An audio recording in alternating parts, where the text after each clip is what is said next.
जय हिंद। समझते हैं हम लोग कोरोना में जो म्यूटेशन के बाद ये डबल म्यूटेंट या फिर जो डेल्टा वेरिएंट है जिसने सेकेंड वेव में इतनी भयानक तबाही मचाई, ये क्या चीज़ है और थर्ड वेव कब तक आ जाएगा, और एक जो नया वेरिएंट सामने आ रहा है जिस पर वैक्सीन भी असरदार नहीं है, उस चीज़ के बारे में हम लोग समझते हैं।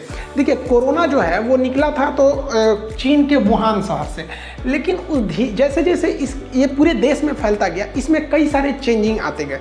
जैसे अगर आज से 200 साल पहले देखिएगा तो हम लोग के जो परदादा वगैरह थे उनका कई सारे ऐसे वंश बढ़ते गए, तो उसी में हम लोग के कई सारे पटीदार बन गए, जिसको हम लोग गोतिया बोलते हैं, लोग रिश्तेदार होते गए। तो सब एक दूसरे से हल्का हल्का मैच होते हैं, जैसे मतलब हल्का हल्का ही मैच करते हैं। उसी तरह वायरस में भी होता है, जितनी ज़्यादा इनकी संख्या करोड़ों में जाएगी थोड़ा थोड़ा चेंजिंग आते रहेगा। तो हम लोग के पास अभी कई टाइप के कोरोना आ गए हैं। तो इन कोरोना के चेंजिंग को हम लोग कहते हैं म्यूटेशन या अलग अलग वेरिएंट कहते हैं। जब शुरुआत हुआ था तो उसे केवल सिंगल कोरोना कहा गया था, वुहान से जो आया था चाइना के, अभी तो पूरी दुनिया में पहुंच गया। अब कोई भी कोरोना जो है जब एक से दूसरा बनता है तो जिसे हम रेप्लिकेशन कहते हैं, तो वहाँ पर उसमें कई सारे प्रोटीन्स वगैरह होते हैं कोरोना के जो जेनेटिक मटेरियल है। तो उसमें जब एक से दूसरा बनता है तो जरूरी नहीं कि 100% सेम मॉडल का ही बनेगा, उसमें कुछ ना कुछ हल्का फुल्का चेंजिंग आ जाती है जिसे म्यूटेशन कहते हैं। जैसे देखिए, ये सारे के सारे कोरोना ही है सब, लेकिन अलग अलग डिजाइन के हो जाते हैं सब। हम आपसे एक सिंपली जैसे बताते हैं कि हम कुछ भी लिखते हैं, जैसे मान के चलिए हम यहाँ साइन ऐसा करते हैं तो एक हो गया ये, अगर हम दोबारा अगर करेंगे तो हल्का सा चेंजिंग आ जाएगा। तो ऐसे करते जाएंगे तो हल्का हल्का चेंजिंग आते जाता है, यहाँ पे कहीं पे भी जाएंगे तो हल्का सा चेंजिंग आते जाएगा। तो इसी को कहते हैं म्यूटेशन। लेकिन कभी कभी क्या होता है कि कुछ चेंजिंग बिल्कुल अलग हो जाती है, तो उससे खतरा अलग हो जाता है। तो वैसे ही कोरोना करोड़ों की संख्या में है, तो कुछ ऐसे चेंज है जो हमको खतरा नहीं पहुंचाते, लेकिन कुछ ऐसे भी चेंजेज आए हैं जो हमें खतरा पहुंचा देते हैं, तो जो कंसर्न का विषय बन जाता है। तो ऐसे ही कोरोना में से लाखों वेरिएंट निकले हैं, उसके कई वेरिएंट निकले हैं। तो जिस वेरिएंट से खतरा नहीं रहता है उस वेरिएंट को हम लोग ध्यान से नहीं देते हैं, लेकिन कुछ ऐसे भी चेंजिंग होते हैं जो हमें खतरा दे देते हैं। जैसे एक था B117, ये ब्रिटेन में पाया गया। एक था B1351, ये साउथ अफ्रीका में। P1 ब्राज़ील में। ऐसे इंडिया में B16172 ऐसे इंडिया में पाया गया। अब ये जो B1 P1 ये सब देख रहे हैं, ये जेनेटिक कोड होता है, इसकी एक अलग ब्रांच ही है। काफ़ी जटिल ये चीज़ होता है, जेनेटिक कोड को डिसाइड करना, उस हिसाब से ये नाम दिया जाता है। लेकिन यहाँ एक समस्या हो गया, किसी को ये नाम बोलने में बड़ा दिक्कत होता था। अब B117 बोलने से अच्छा वो कहता था कि ब्रिटेन वाला कोरोना है ये। अब भारत वाला क्या B16172, अब ये बोलने से ज़्यादा था वो कहता था इंडियन कोरोना है। भाई भारत वाला वेरिएंट है, ब्राज़ील वाला। अब इन देशों को हो गया ऐतराज। अब हम लोग सारे लोग, इसमें भारत भी था, चले गए WHO के पास। WHO के जो चीफ है टेड्रोस, इन्होंने पास शिकायत किया गया कि भैया जो चीन से कोरोना निकला था वो तो सिंगल एक था, स्टार्टिंग था, तो उसके वेरिएंट नहीं थे, इसलिए उसे सिंपल कोरोना कहा गया, बट उसका भी जेनेटिक नाम था G614। तो इसे लोगों ने कहा G614, या तो कह दिया कोरोना। लेकिन जब कोरोना के वेरिएंट आए तो यहाँ पे देखिएगा, इसमें चाइना का नाम नहीं लिया गया कहीं पे भी, उसे वुहान कोरोना या चाइना कोरोना नहीं कहा गया, लेकिन ये ब्रिटेन वाला कोरोना, ब्राज़ील वाला, ऐसा क्यों हो गया? तो इन्होंने एक रास्ता निकाला, कहा कि देखिए जो साइंटिफिक नेम है वो तो वही रहेगा B117, और एक्चुअली ये पाया गया था ब्रिटेन में, UK में। तो लोगों को ये साइंटिफिक नाम बोलने से सहूलियत लगती थी, वो UK बोल देते थे। वैसे ही भारत में पाया गया जो B16172, अब इसको कोई इतना बोलेगा भारत वाला कोरोना, वो सीधा बोल देता था इंडियन वेरिएंट। इसलिए WHO ने इसके लिए ग्रीक वर्ड कहा कि जो वैज्ञानिक हैं वो आज भी इसी को बोलेंगे, लेकिन जो कॉमन आदमी है, जो नॉर्मल लोग हैं, वो इस देश को डिनोट ना करके ग्रीक नाम से, अब जो ब्रिटेन में पाया गया उसे अल्फा वेरिएंट कह दिया गया, जो साउथ अफ्रीका में पाया गया उसे बीटा वेरिएंट, जो ब्राज़ील में पाया गया उसे गामा वेरिएंट कर दिया गया। उसी तरह इंडिया में दो वेरिएंट पाए गए थे, हल्का सा चेंजिंग था। एक था B16172, एक B16171। तो एक का नाम रखा गया डेल्टा वेरिएंट, एक का नाम रखा गया कप्पा वेरिएंट। तो जिसमें सबसे ज़्यादा खतरनाक अगर कोई है तो वो डेल्टा वेरिएंट है। इसी ने भारत में सेकेंड वेव में इतनी तबाही मचाई, लाखों लोगों का जान ले गया। ये इतना खतरनाक है कि ये युवाओं तक को नहीं छोड़ा। और एक्चुअली ये आया हम लोग के यहाँ अप्रैल मई में, और बूढ़े लोग इसमें उतना संक्रमित नहीं हुए क्योंकि उन लोगों को एटलीस्ट एक डोज वैक्सीन की लग गई थी। तो भारत पूरी दुनिया में अभी ये सबसे खतरनाक इशू बना हुआ है डेल्टा वेरिएंट। अब अगर WHO ने ऐसा नाम नहीं जुगाड़ किया रहता तो आज पूरी दुनिया में लोग क्या कहते हैं कि इंडियन वेरिएंट बहुत खतरनाक है, इंडियन वेरिएंट बहुत खतरनाक है। ससुरा जहाँ से चाइना से शुरू हुआ, चाइना का नाम ही नहीं बदनाम होता और हम लोग खामखा में पिस जाते। इस वजह से इस तरह के नाम दिए गए, लेकिन साइंटिस्ट आज भी इसके जेनेटिक कोड के नाम से ही बुलाते हैं। लेकिन जो परंपरा थी देश के ओरिजिन जहाँ से इसकी पहली शुरुआत हुई थी, अब उसे खत्म कर दिया गया।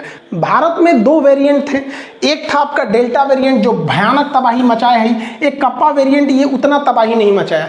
लेकिन अभी भारत में जीनोम सीक्वेंसिंग में एक और वेरिएंट पाया गया जिसका नाम है डेल्टा प्लस वेरिएंट। अब ये डेल्टा प्लस वेरिएंट इतना खतरनाक, एक तो डेल्टा खतरनाक है, उस पर से डेल्टा प्लस वेरिएंट पर देखा गया है कि वैक्सीन काम नहीं कर पाती है।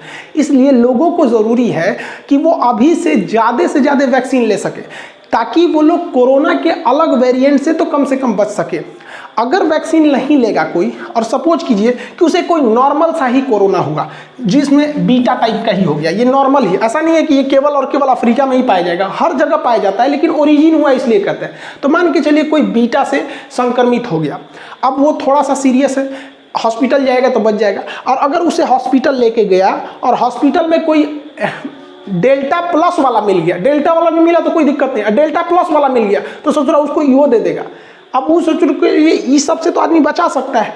डेल्टा प्लस वेरिएंट जो है वो काफ़ी ज़्यादा खतरनाक है, इसलिए अभी वैक्सीन लेके रेडी रखिए लोग, ताकि बीमार उमार पड़े तो घर ही ठीक हो सके। हॉस्पिटल में ज़्यादा दौड़ने की ज़रूरत नहीं है, वरना वहाँ अपने ही लोड ज़्यादा है। तो ये एक खतरनाक स्थिति भारत के सामने आती दिख रही है। हालांकि वैज्ञानिकों ने कहा है कि इसकी संख्या बहुत कम देखी गई है, लेकिन देखिए कोरोना शुरुआत में भी तो कम ही देखा गया था। डेल्टा वेरिएंट को भी नवंबर दिसंबर में ही गवर्नमेंट को बोल दिए थे साइंटिस्ट सबकी एक ऐसा वेरिएंट है, लेकिन आके तबाही तो मचा ही दिया। थर्ड वेव में ऐसा हो सकता है कि डेल्टा प्लस वेरिएंट को देखा जाएगा, क्योंकि अगर आप पुराना ग्राफ को देखेंगे तो जो पिछले साल यानी 2020 में जो कोरोना आया था उसका जो ग्राफ उठा था फिर अचानक डाउन हुआ, फिर इस तरह से जो अभी का चल रहा है, तो पिछले साल 11 सितंबर 2020 को पीक आया था और उस समय 97,654 यानी लगभग 98,000 मरीज मिले थे। उसके बाद ये पीक डाउन हो गया दिसंबर के महीने में।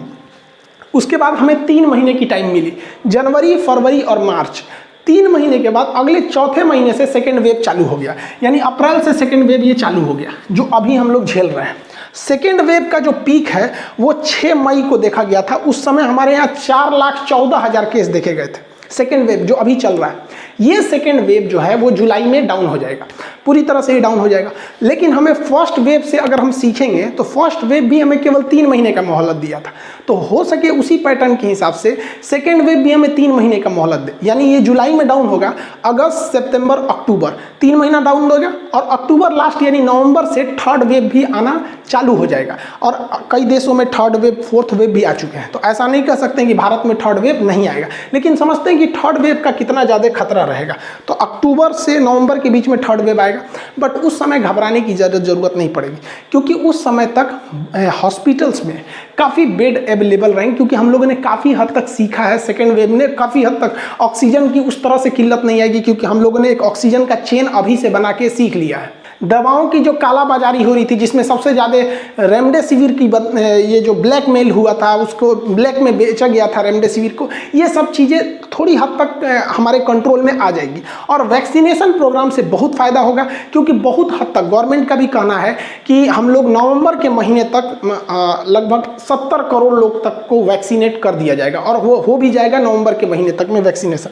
दूसरा, अगर और भी देखेंगे, अगर 100 साल पहले जाइएगा तो जो स्पेनिश फ्लू आया था, स्पेनिश फ्लू में भी 3 वेव आए थे, और हम अप्रैल में भी बताए थे आपको एक वीडियो में कि किसी भी पेंडेमिक या महामारी का जो सेकेंड वेव होता है वही खतरनाक होता है। तो फर्स्ट वेव हम लोग झेल ले गए, मैक्सिमम 97,000 केस गया। सेकेंड वेव से भी हम लोग बहुत जल्दी उबर चुके हैं, और बहुत थोड़ा 1 महीने में ये पूरी तरह डाउन हो जाएगा। थर्ड वेव, तो स्पेनिश फ्लू का भी सेकेंड वेव सबसे खतरनाक था। फर्स्ट वेव से खतरनाक था सेकेंड वेव, सबसे कमजोर होता है थर्ड वेव। अब तक के जो इतिहास से हमें जानकारी है, जो सीखे हैं, तो उस हिसाब से भारत में भी थर्ड वेव से काफ़ी हद तक हम लोग को सुरक्षित रह सकते हैं। अब वैक्सीन का कहना है कि भाई बहुत कम वैक्सीन की शॉर्टेज वगैरह भी है, तो देखिए ये बात हकीकत है कि वैक्सीन की शॉर्टेज है, लेकिन स्पुतनिक वैक्सीन बनाने के लिए 6 कंपनियों ने करार कर लिया था मई के महीने में ही, तो उनका प्रोडक्शन चालू हो जाएगा यहाँ जुलाई से। और जो सीरम इंस्टीट्यूट है, इसने भी अपनी अलग से सप्लाई लाइन, कुछ अलग से फैक्ट्रीज भी डाली थी, कई सारे कंपनीज ने फैक्ट्री डाली थी, वो सारी की सारी फैक्ट्रीज जुलाई तक चालू हो जाएंगी। और जुलाई में अमूमन हम लोग वैक्सीन की काफ़ी ज़्यादा डोजेज, हमको हर तरह की अगर वैक्सीन मिला देंगे, स्पुतनिक हो गया भारत में, और कोविशील्ड, कोवैक्सीन, तो ये काफ़ी बड़े पैमाने पर होगा। तो अभी 2 हफ्ते तक वैक्सीन की किल्लत देखी जा सकती है। हालांकि कई जगह वैक्सीन की किल्लत है, तो कई जगह वैक्सीन अवेलेबल है, तो कोई लगा नहीं रहे हैं, लेकिन वैक्सीन की किल्लत जुलाई से दूर हो जाएगी और एक अच्छे खासे अमाउंट को हम लोग थर्ड वेव से पहले ही वैक्सीनेट कर चुके रहेंगे। और अगर हम देखेंगे तो भारत में अभी 3 ही वैक्सीन लग रही है, और स्पुतनिक तो रसिया की है, इसमें दोनों डोज अलग अलग दवाइयों का है, एक ही का नहीं है। बाकी सब में एक ही है, गैप करके दूसरा लगा देना होता है। अभी काफ़ी मतलब कन्फ्यूजन है लोगों को कि कितने दिन पर दूसरा डोज लगाया जाए। तो कोवैक्सीन है, ये तो बहुत कम लोगों को लगा और ये 28 दिन के गैप पे लगा है। स्पुतनिक है, 21 दिन के गैप पे लगेगी। लेकिन कोविशील्ड को लेके अभी भी विवाद है, क्योंकि शुरुआत में सरकार ने कहा था 28 दिन, फिर कहा 42 दिन, फिर कहा 56 दिन। लेकिन देखिए, कुछ लोगों का कहना है कि वैक्सीन की शॉर्टेज की वजह से ऐसा डिसीजन लिया गया। देखिए, ये पूरी तरह से मतलब निराधार बातें हैं। कई देशों में, यूरोपीय यूनियन ने कहा है कि 12 सप्ताह का, जबकि ब्रिटेन ने कहा है कि 8 सप्ताह का, WHO कह रहा है कि 12 से 16 सप्ताह का गैप कीजिए। तो एक एवरेज निकाल के हम आपको बता रहे हैं, सप्ताह में लोगों का दिमाग काम नहीं करता है कि कितना दिन बोलना चाह रहा है। तो अगर आपने कोविशील्ड लगा रखी है, अमूमन आपको कोविशील्ड ही लगा होगा, हम भी कोविशील्ड ही लगाए हैं, हमको भी अब लगभग 35 दिन के आसपास हो गया लगाए हुए। तो कोविशील्ड का अभी के समय में आप 80 दिन के आसपास में लगवा दीजिए। 80 दिन के 1-2 दिन पहले भी हो सकता है, मतलब चलिए 80 से 90 दिन के बीच में आप लगा लीजिए। अब बाकी दिमाग मत लगाइए कितना सप्ताह कितना नहीं, जोड़ के 80 से 90 दिन। अगर आप इतना दिन पे लगवाते हैं तो आप लगभग आपका 90% आपको मतलब सिक्योरिटी मिल जाती है, अप्रॉक्स 90%। और अगर आप 56 या 42 दिन पे लगवा लेते हैं तो वही आपका 65 से 70% आपकी इम्यूनिटी बनती है वहाँ पे। तो यही सही है 80 से 90 दिन। मिक्स डोज पर भी अभी रिसर्च चल रहा है कि मतलब पहला डोज कोई और, दूसरा डोज कोई और, जैसे पहला फाइजर लग जाए, दूसरा मॉडर्ना लग जाए। अगर आप भारत में देखेंगे तो इसी तरह कि पहला मान के चलिए भारत बायोटेक का लग जाए कोवैक्सीन, दूसरा लग जाए कोविशील्ड। अब इसमें भी कई तरह के ट्रायल किए जाएंगे। पहले कोवैक्सीन लगा के देखा जाएगा, बाद में कोविशील्ड। अब कुछ मरीज को क्या किया जाएगा, पहले कोविशील्ड लगाया जाएगा, बाद में कोवैक्सीन लगाया जाएगा, उसके बाद देखा जाएगा कितनी इम्यूनिटी आ रही है, कितना नहीं हो रहा। एक लंबा प्रोसेस चलेगा यहाँ पर। कुछ लोगों को गलती से लगा भी दिया गया तो ऐसे घबरा रहे हैं कि बहुत ज़्यादा दिक्कत है। ऐसा कोई दिक्कत नहीं होगा। हाँ, ये बात है कि अभी ये चीज़ें अंडर ट्रायल है, उसका डाटा नहीं है, इसलिए लोगों को ऐसा नहीं लगाना चाहिए था। जब इस पर डाटा आएगा तो ये भी आपको कुछ दिन में देखने को मिलेगी मिक्स डोज लगाने के लिए। कुछ गलतफहमियां जो हैं वो थर्ड वेव को बुलावा दे देगी। अब जैसे अभी एक चीज़ देखे होंगे कि किस वैक्सीन के डबल डोज लेने के बाद इनका शरीर मैग्नेटिक हो गया। एक चीज़ आप ध्यान से देखेंगे, इनका जितना मैग्नेटिक हुआ है वहीं हुआ है जहाँ कपड़ा नहीं है। एक चुंबक अगर बना रहता है तो चुंबक को कपड़ा से क्या मतलब, वो तो अंदर से भी चिपक जाता है। तो देखिए, जहाँ जहाँ ये गंजी पहने हैं वहाँ इनका थरिया लोटा नहीं चिपका है और वहीं पर चिपक गया। देखिए, ऐसी घटना जो होती है ये बहुत ज़्यादा उस नहीं है। हमारा शरीर में जो ब्लड दौड़ रहा होता है तो इलेक्ट्रॉन जो होते हैं उनके मूवमेंट से इलेक्ट्रिसिटी की जनरेशन होने लगता है, और जहाँ इलेक्ट्रिक रहेगा वहाँ मैग्नेट भी रहेगा। हमारी खुद की बॉडी लगभग 2 वोल्ट का करंट खुद दे देती है। 12 वोल्ट देती तो झटका मारते, और वो गाना है ना, लगे 440 वोल्ट छूने से तेरे, तो 440 वोल्ट नहीं देता है, 2 वोल्ट तो दे ही देता है। जो बैटरी भुकभुकवा होती है ना घड़ी वाली, आप अगर दोनों नसों पे रखेंगे ना तो उसको वो सप्लाई देता है। हमारी खुद की बॉडी उतना दे देती है। तो ये वैक्सीन की वजह से ऐसा नहीं हुआ है। कुछ लोगों का कहना है कि वैक्सीन 2 साल लगाने के 2 साल बाद लोग मर जाएंगे, और इसमें नोबेल पुरस्कार विजेता की कुछ लोग कह दिए कि उन्होंने ये कहा है। ऐसा नहीं है, किसी के भी आधे बयान को दिखा के लोग फेमस हो जाते हैं। किसी ने कुछ बोला तो शुरुआत का कुछ काट दो, लास्ट का कुछ काट दो, अब बस वही दिखाओ जिससे फायदा हो जाएगा। उस बेचारा वैज्ञानिक बदनाम हो जाएगा। यूट्यूब पे क्या है कि जितना वीडियो बनेगा उतना लोग कमा लेते हैं। तो इस वजह से आप बताइए, वैक्सीन लगे अभी 2 साल हुआ नहीं, किस बकलोल ने अभी रिसर्च कर लिया कि 2 साल आगे क्या होने वाला है। यानी करोड़ों लोगों की जो वैक्सीन लगी है वो बैल हैं लोग यहाँ पर। कुछ लोग का कहना है कि वैक्सीन अगर इतना ही असरदार है तो डॉक्टर्स क्यों मारे गए, जिसमें हमारे सबसे मतलब के अग्रवाल जी, ये तो बहुत बेहतरीन डॉक्टर थे। तो देखिए डॉक्टर्स के साथ दो गड़बड़ी हो गई। पहला कि इन्हें जो वैक्सीन दिया गया वो 28 दिन के गैप पर दे दिया गया। बाद में पता चला कि 28 दिन पर देने पर महज 56% हमको इम्यूनिटी मिलती है, लेकिन अगर वही गैप को बढ़ा दिया जाता तो 90% सिक्योर हो जाते। तो पहले तो रिसर्च में ही डॉक्टर्स को हम लोगों ने जल्दबाजी में लगा दिया, पहला। दूसरा कि एक डॉक्टर के पास जाइएगा, कोरोना जहां वो बेचारा डॉक्टर रहता है, पीपीई किट में बेचारा पूरा पसीना से भीगा रहता है, दाहिने बाएं ऊपर चारों ओर कोरोना के मरीज रहते हैं। तो एक डॉक्टर की तुलना आप अपने से मत कीजिए, आप में और डॉक्टर में बहुत का अंतर हो जाता है। आपको अगर पता चल जाएगा ना इस गली में कोरोना का मरीज है तो आप वो गली छोड़ देते हैं, और डॉक्टर बेचारा इधर हाथ रखेगा तो मरीज इधर। तो डॉक्टर से प्लीज अपनी तुलना मत कीजिए, ये उनका एक तरह का अपमान होगा। वो इस दौर में भी बेचारे कितने डॉक्टरों ने जान गंवा दिया, उस पर कुछ लोग मजाक बना रहे हैं उनका, ये गलत बात है। एक और अफवाह फैला है कि नपुंसक हो जाते हैं, एकदम ये मिथ है, एकदम गलत बात है। ऐसा कोई नपुंसकता नहीं हो जाती है भैया, ये नपुंसकता से इसको कोई लेना देना नहीं है। बहुत सी जगहों पे अफवाह फैला रहता है। ऐसा अफवाह पाकिस्तान में आपको बहुत ज़्यादा देखने को मिलेगा पोलियो के ड्रॉप पर। वहाँ पोलियो जो पिलाने जाता है ना, बताइए कितना तकलीफ भरी जिंदगी हो जाती है। भारत ने तो 2014 से ही पोलियो को मुक्त कर दिया गया, भारत से पोलियो ड्रॉप्स के माध्यम से। अब बताइए पाकिस्तान में आज भी पोलियो है, और आपको जानकर ताज्जुब होगा कि जब पाकिस्तान में कोई पोलियो ड्रॉप पिलाने जाता है ना तो उसके साथ कमांडो जाते हैं AK-47 लेके, कि कोई बेचारे डॉक्टर नर्स को मार मत दे वहाँ पर, इतनी खतरनाक होता। अभी कुछ 10-15 दिन पहले कि जो सेफ्टी गार्ड थे, जो कोरोना मतलब जो पोलियो ड्रॉप पिलाने वालों को सुरक्षा दे रहे थे, वो लोग घर जा रहे थे, उन लोग को मार दिया वहाँ के लोगों ने। तो बताइए ये सब अफवाह हैं। ऐसे अनपढ़ों के चक्कर में रहेंगे ना तो पूरी तरह बर्बाद हो जाएंगे। ये सालों का कहना है कि अगर 2 बूंद पिलाइएगा तो 2 को बच्चा होगा। तो भैया इससे अच्छी बात क्या हो सकती है, हम 2 हमारे 2 यहाँ पर। अब भारत में न जाने कितने लोगों को पोलियो का ड्रॉप पिलाया गया। हम लोग भी बचपन में पिए हैं, हम लोग को तो बड़े भी हो जाते ना, 7-8 साल के हो जाते तो घर वाले भेजते थे, जा P low P low P low, खट्टा खट्टा लगता था, पियो पियो, आदमी मुंह बनाता था। तो हमारे कुछ दोस्तों में जिनकी शादी हो गई उनके अमूमन 2-3 बच्चे हैं। अब भाई वो 2-3 पे ही स्टॉप किए हैं, उन लोग पढ़े लिखे हैं। अब ऐसा थोड़ी है कि उनका आगे नहीं हो सकता है। तो ये अफवाहें, इन पे ध्यान नहीं देना चाहिए। पाकिस्तान की एक महिला का ये वीडियो वायरल हो रहा है जिसके अंदर वो अपने बच्चे को पोलियो की दवाई पिलाने के लिए लगातार मना कर रही है। मेरी औलाद है, मैं पिलाऊं नहीं पिलाऊं, मेरी औलाद कैंसर से मरे, पोलियो से मरे, टीबी से मरे, मैं जिम्मेदार हूँ, हुकूमत नहीं है। पोलियो के कतरे नहीं पिलवाऊंगी, नहीं पिलवाऊंगी। गली पूरा पाकिस्तान पिलवाए, सरकारी पिए, नवाज शरीफ पिए, अल्ताफ हुसैन पिए, बेनजीर को जिंदा करके पिलवा दो। मैं नहीं पिलवाऊंगी, नहीं पिलवाऊंगी, नहीं पिलवाऊंगी। ओसामा बिन लादेन को पकड़ने के लिए अमेरिका ने एक चाल चला था कि ओसामा का कैसे भी DNA पता चल जाए कि ये एबटाबाद में छुपा है। इसलिए वो हेपेटाइटिस के जांच के बहाने वो वहाँ का DNA चेक करना चाहता था, जिसमें वो कामयाब हो गया। तो पाकिस्तान के लोगों का कहना है कि अगर आप कोरोना की वैक्सीन लेंगे तो अमेरिका आपके दिमाग को हैक कर लेगा। मतलब अमेरिका को दिमाग की कमी है, जो इन पाकिस्तानियों की दिमाग को हैक करेगा। उनको बम बनाने के सिवा कुछ आता ही नहीं है, उनको कौन हैक करने वाला है। और कंसर्न ये है कि अगर पाकिस्तान से कोरोना खत्म नहीं हुआ तो इजीली भारत में आ जाएगा। और भारत की जनसंख्या और घनत्व इतना ज़्यादा है और क्राउड इतना ज़्यादा है जिसका कोई हद नहीं, बहुत इजीली फैल जाएगा। तो हमको कोई मतलब नहीं है ससुरे तुम मर जाओ, तुम लोग के यहाँ कुछ भी हो जाए, बट ये मतलब बहुत तेजी से ट्रांसमिट हो जाता है इधर उधर। तो ऐसे अनपढ़ के चक्कर में नहीं रहना है। उस ससुरे अपनों डूबेंगे, आपको भी डुबा देंगे। कुछ लोग कह रहे हैं कि 3rd वेव में केवल बच्चों को ही असर होगा, ऐसा नहीं है। बच्चों को कोरोना होता भी है तो वो नॉर्मल ठीक हो जाते हैं। बच्चों के लिए भी वैक्सीन ट्रायल की जा रही हैं। फाइजर ऑलरेडी यूरोप और अमेरिका में इसका ट्रायल चालू कर दिया है। भारत बायोटेक ने भी बच्चों के लिए वैक्सीन का ट्रायल चालू कर दिया है। और अगर बच्चों को कोरोना होता भी है तो घबराने की जरूरत नहीं है। उनका कोरोना नॉर्मल सिम्टम्स दिखते हैं, खांसी बुखार सर्दी होता है, होम आइसोलेशन से ठीक हो जाते हैं। इनमें कोई ज़्यादा केयर की जरूरत नहीं होती। सरकार भी कुछ गलती करती है।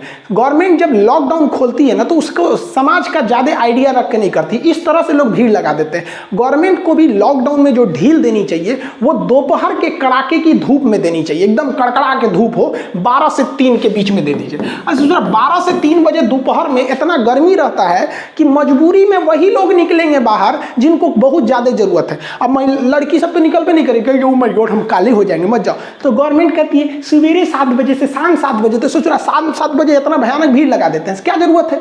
और कहती है बहुत जरूरी हो तभी निकलिए। अरे हिंदुस्तान है, यहाँ लोग को घर में मन नहीं लगता है। 12 से 3 खोलिए और मत कहिए जिसको निकलना है निकलो, कोनो धूप में ना निकलने वाला है वहाँ। हम तो कहते हैं कि सोचो जिस गांव में वैक्सीनेशन नहीं हुआ हो, या जिस गांव के लोग मना कर रहे हैं ना कि इस गांव में वैक्सीन नहीं लगेगा, या वहाँ पर वैक्सीन कम लगा हुआ है, वहाँ का बिजली काट दो। सोचो जब गर्मी में सुतो वहाँ पर, तब समझ में।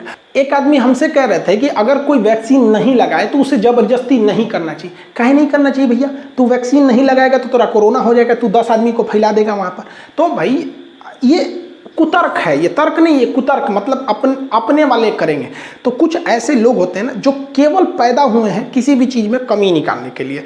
इस ससुरों के चक्कर में वैक्सीनेशन का प्रोग्राम धीमा चल रहा है। और रही बात इसमें वैक्सीन की, तो जुलाई से इसका भी प्रोडक्शन बहुत तेज़ी से हो जाएगा और हम लोग थर्ड वेव से ईजिली निकल जाएंगे। घबराने की ज़रूरत नहीं है। बस थोड़ा सा हाँ ये कंसर्न है कि जो डेल्टा प्लस वेरिएंट है वो ज़्यादा खतरनाक है, लेकिन बाकियों के प्रति अगर हम लोग अपनी इम्यूनिटी बना लेते हैं वैक्सीनेशन से तो बहुत ज़्यादा खतरे की बात नहीं है। और वीडियोज़ में भी काफ़ी लंबा गैप हो गया। एक्चुअली मेरे दोस्त को कोरोना हो गया था और ये डेल्टा वेरिएंट कितना खतरनाक है आप सबको पता है, लेकिन आप सबकी दुआएं काम आई। मेरा दोस्त बिल्कुल अच्छा होके वेंटिलेटर पे चला गया था बेचारा, उसका ऑक्सीजन लेवल 55 हो गया था, लेकिन आप सबकी दुआओं से अब वो पूरी तरह से ठीक होके घर पे आ गया।